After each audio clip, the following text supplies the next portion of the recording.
আসসালামু আলাইকুম। প্রিয় আইটিভি পরীক্ষার্থী বন্ধুগণ, আশা করি ভালো আছেন সবাই।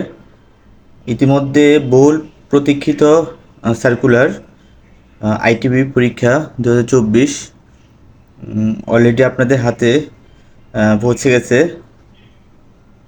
তো আজকে আমি আইটিপি পরীক্ষা 2024 উপর এর সার্কুলার উপরে কিছু কথা বলবো। অর্থাৎ যারা নিবন্ধন নিতে ইচ্ছুক তাদের শিক্ষাগত যোগ্যতা, লিখিত পরীক্ষার সিলেবাস, লিখিত পরীক্ষা ও মৌখিক পরীক্ষার যে পাস মার্কস, পূর্ণমান প্লাস পাস মার্কস, আর হচ্ছে আবেদন শুরু এবং শেষ এবং আবেদন ফিটা, এই বিষয়গুলো নিয়ে আলোচনা করব। তো আমি শুরুতে যারা এই নিবন্ধন পরীক্ষায় অংশগ্রহণ করতে বা পরীক্ষা দিতে ইচ্ছুক তাদের যে শিক্ষাগত যোগ্যতা, প্রথম ক্রাইটেরিয়া, ফার্স্ট ক্রাইটেরিয়া যেটা, সেটা হচ্ছে শিক্ষাগত যোগ্যতা, সেটা নিয়ে আলোচনা করব। তো আপনারা অবশ্যই অবগত যে যে সকল বিষয়ের উপরে ডিগ্রি থাকলে আইটিপি পরীক্ষা 2024 অংশগ্রহণ করা যাবে বা আবেদন করা যাবে। সেগুলোর মধ্যে হচ্ছে আইন, প্রথমত আইন বিষয়ের ডিগ্রি, অর্থাৎ আপনি যদি ল করে থাকেন সেটা অনার্স কিংবা এলএলবি 2 বছর কোর্স যেটা, সেটা করলেও আপনি পারবেন, আবেদন করতে পারবেন। অথবা দ্বিতীয়ত হচ্ছে কর বিষয়ে ডিগ্রি, অর্থাৎ ইনকাম ট্যাক্সের উপরে কোনো ডিগ্রি অর্জন করলে আপনি আইটি পরীক্ষা 2024 আবেদন করতে পারবেন। তৃতীয়ত হিসাব বিজ্ঞান সহ, অর্থাৎ হিসাব বিজ্ঞান সহ থাকতে হবে, হিসাব বিজ্ঞান সহ বাণিজ্যে ডিগ্রি অর্জন। আর চতুর্থত হচ্ছে উচ্চতর অডিটিং সহ ব্যাংকিং বিষয়ের ডিগ্রি। তারপরে হচ্ছে ডিপ্লোমা ইন ট্যাক্সেশন সহ যে কোনো ডিগ্রি, অর্থাৎ ট্যাক্সের উপরে ডিপ্লোমা থাকতে হবে, সেটা নিয়ে যে কোনো ডিগ্রি, কিংবা উচ্চতর অডিটিং সহ ব্যাংকিং ডিপ্লোমা, অর্থাৎ অডিট নিয়েই যে কোনো ব্যাংকিং ডিপ্লোমা, যদি আপনি ব্যাংকিং ডিপ্লোমার উপর কোনো ডিগ্রি অর্জন করে থাকেন তাহলে হয়তো আপনি এই ক্রাইটেরিয়ার আওতায় আসবেন, অর্থাৎ আপনি আবেদন করতে পারবেন, আপনি আবেদন করার যোগ্যতা অর্জন করতে পারবেন। এই হচ্ছে টোটাল 6টা বিষয়ের উপরে যাদের ডিগ্রি রয়েছে তারা এই আইটিপি পরীক্ষা 2024 আবেদন করার যোগ্যতা অর্জন করতে পারবেন। এবার আমি আইটিপি 2024 সিলেবাস নিয়ে একটু কথা বলবো। বিজ্ঞপ্তিতে আসলে স্পষ্ট উল্লেখ করা আছে যে সিলেবাস, অর্থাৎ কোন সিলেবাসের উপরে আপনার লিখিত পরীক্ষা হবে কিংবা মৌখিক পরীক্ষা কোশ্চেন আসবে, সেটা এই বিজ্ঞপ্তিতে স্পষ্টভাবে উল্লেখ করে দেওয়া আছে। তো শুরুতে আমরা দেখতে পাই যে আয়কর আইন 2023 সিলেবাসের মধ্যে রয়েছে। আয়কর আইন 2023, ফাইন্যান্স অ্যাক্ট অর্থাৎ অর্থ আইন 2024, তারপর হচ্ছে আয়কর বিধিমালা, ইনকাম ট্যাক্স রুলস যেটা 1984 অর্থাৎ 1984, আয়কর বিধিমালা 1984। তারপর হচ্ছে উৎসে কর বিধিমালা 2024, উৎসে কর বিধিমালা 2024। তারপর হচ্ছে এডিআর বিধিমালা 2024। এটা হচ্ছে আপনার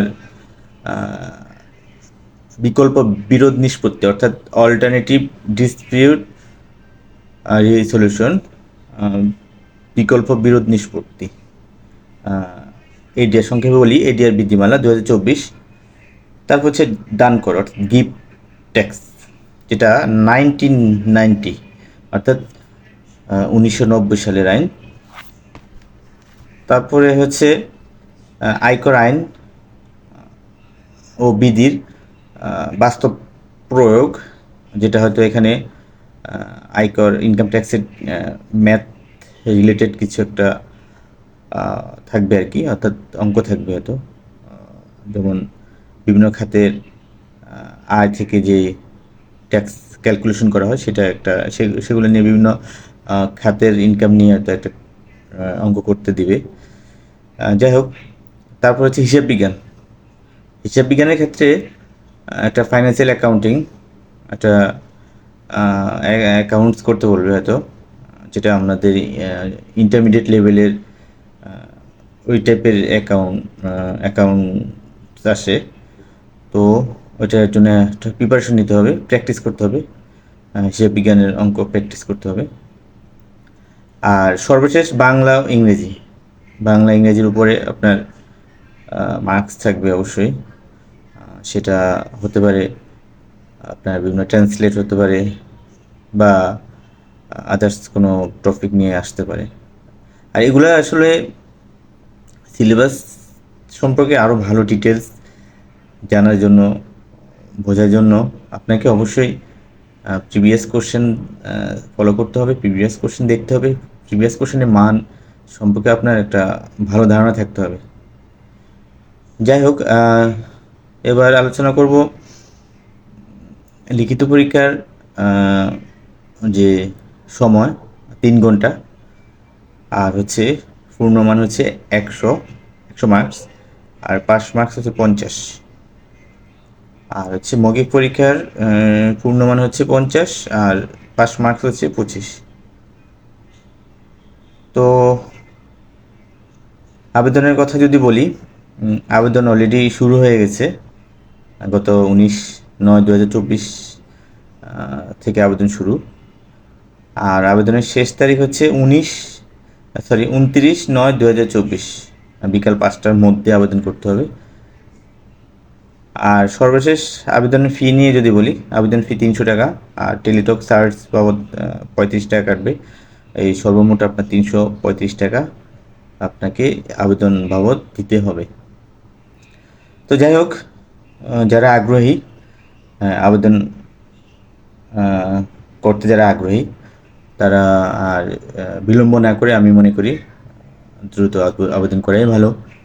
কারণ পরীক্ষা যেহেতু দিতে হবে, দেওয়ার ইচ্ছা আছে, বা যারা উপরের ক্রাইটেরিয়াগুলো, বিশেষ করে শিক্ষাগত যোগ্যতার যে ক্রাইটেরিয়াগুলো, ওগুলো যদি আপনি ফুলফিল করে আসতে পারেন, তাহলে আপনি যেহেতু আবেদন করবেনই, তাহলে আপনি দ্রুত আবেদন করাই আমি মনে করি বেস্ট। তো সবার জন্য শুভকামনা থাকলো। আর প্রিপারেশন প্রস্তুতি নিতে থাকেন। বাজারে ভালো গাইড আসছে বা আসতেছে, হয়তো আসবে রিসেন্ট ভালো কিছু গাইড আসার সম্ভাবনা আছে। গাইডগুলো ফলো করেন।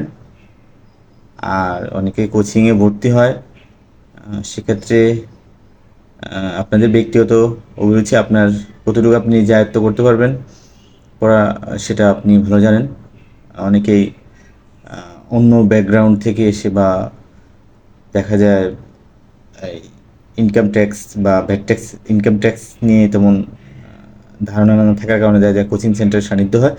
আপনি সেটা আপনার কাছে, তবে যাই করেন প্রিপারেশন নিয়ে, প্রস্তুতি নিয়ে পরীক্ষা হলে অংশগ্রহণ করবেন, সেটাই আশা রাখি। দেখা হবে আবার অন্য কোনো ভিডিওতে, আশা করি। ততক্ষণ পর্যন্ত আমাদের সাথে থাকবেন।